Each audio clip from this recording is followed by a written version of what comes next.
Hi, welcome back to another podcast with Mr. Hagan. On this podcast, we continue working on the long run, short run aggregate supply curves with the aggregate demand curve, the full model all together.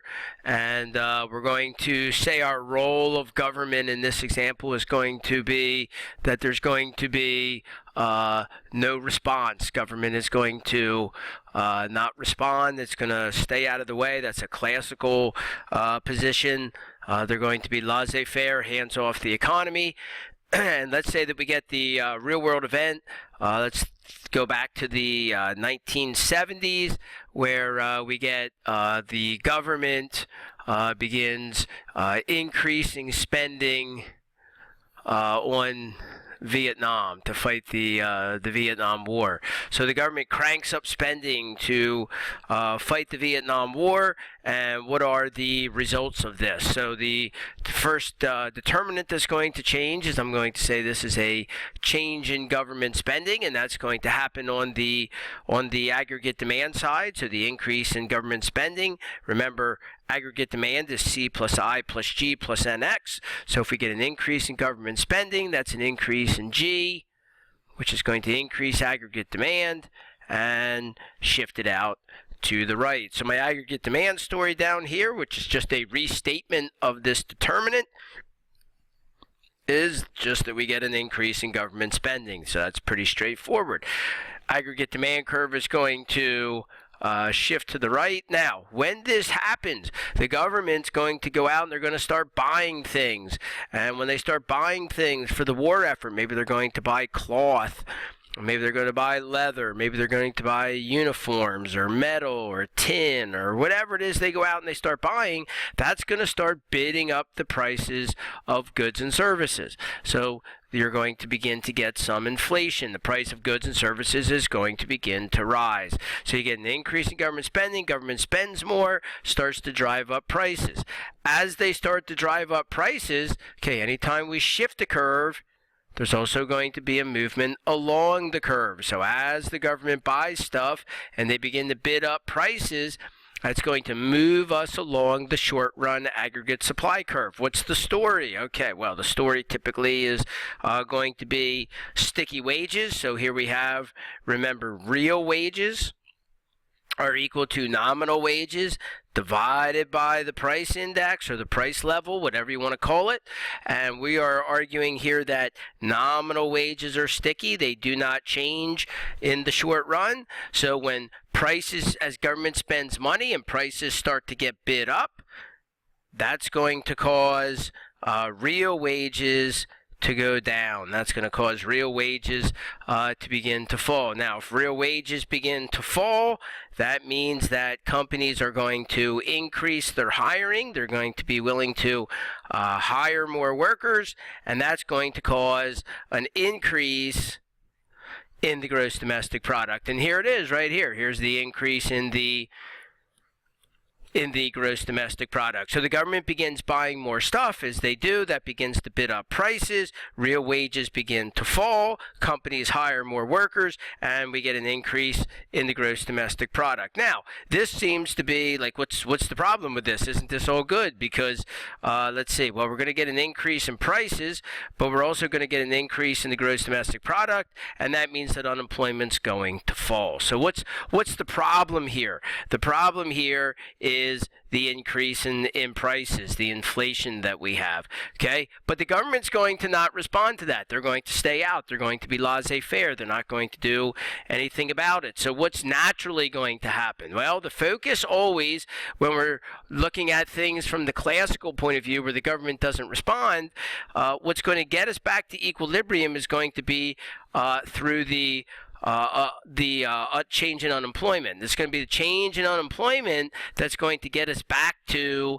long-run equilibrium, because now we are producing above our long-run potential. Because remember, this long-run aggregate supply curve, that's our gross domestic product, that's our potential GDP, and we are now producing above that. In fact, this distance that we're producing above our potential, that is called an inflationary gap. That's called an inflationary gap. That's an inflationary gap. And with an inflationary gap, what's happening is you are producing above your long-run potential, and that causes inflation. That causes prices to go up. So what's going to happen? Well, if unemployment falls, if unemployment is declining, then that means that there's going to be fewer workers out there that are unemployed, and as a result of that, you're going to get a change in wages. So my real world event up here is going to be the decrease in unemployment. The decrease in unemployment, and this decrease in unemployment means there's now going to be a shortage of workers out there in the world. If companies want to hire more workers, there's not going to be a lot available. They all already have jobs. And so this is going to start to put upward pressure on wages. So this is going to be change in wages is going to be my determinant. And we said whenever we're doing the classical economist, the government does not respond, the real world event's always going to be the unemployment, which is going to adjust wages. It's going to adjust wages. So wages are going to begin to rise. As wages begin to rise, let's record that. My short-run aggregate supply story is going to be increase in wages. And if wages go up, then companies are going to begin to reduce the number of people that they hire, and that's going to put downward pressure on the gross domestic product. In other words, the short-run aggregate supply curve is going to shift into the left. Short-run aggregate supply is going to shift into the left. So short-run aggregate supply, let's record that, shifts into the left. As the short-run aggregate supply curve shifts into the left, that's going to cause us to move along the demand curve. That's going to cause us to move along the aggregate demand curve, and as they produce less stuff, prices are going to begin to rise. And as we get an increase in prices, okay, three things are going to happen. You're going to have the wealth effect, the interest rate effect, and the international trade effect. Let's just pick on the wealth effect right now. The wealth effect, we really all three are happening. But what's happening, let's say, with the wealth effect is my real wealth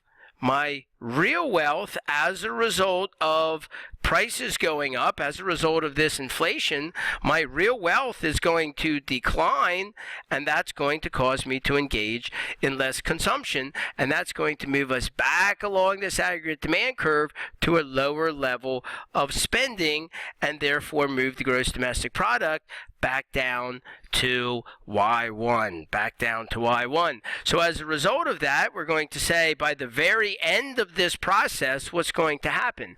By the very end of this process, we're going to get even higher inflation. So we're going to get very high inflation, but gross domestic product is going to return to where it started, and unemployment is going to return to where it started. So we get an increase in government spending, and that's going to result, that increase in government spending is going to cause unemployment to fall, and that unemployment and gross domestic product to rise, and that lower unemployment is going to cause wages to go up, and that's going to cause companies to hire fewer workers. Short and aggregate supply is going to shift back into the left, offsetting the original increase. Okay, so for the classical economists, we're always ending up back here at that long-run gross domestic product, that potential gross domestic product.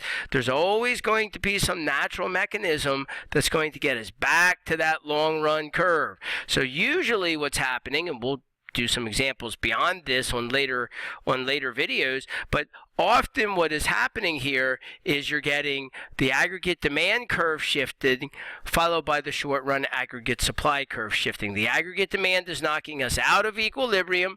That's what's happening over here. That's what's happening here. Aggregate demand is knocking us out of equilibrium, and then short-run aggregate supply is getting us back to the long-run equilibrium, Now, there are other things that can happen here, but that's kind of the main thing that happens. And so we've done this, we've now done this twice. We've done one example where the aggregate demand curve shifted into the left, and then short and aggregate supply got us back, and then now we just did aggregate demand shifts to the right, and short and aggregate supply gets us back. Those are kind of the main concepts. So you need to be able to, given an initial real world event, you need to be able to think through all the things that are going to happen as a result of the aggregate demand shifting, and then you got to be able to think about all the things that are going to get us back to long run equilibrium, and be able to tell the stories as to how all of that happens. All right, this has been Mr. Hagan on another podcast. Thanks for joining me, and we'll see you on the next podcast.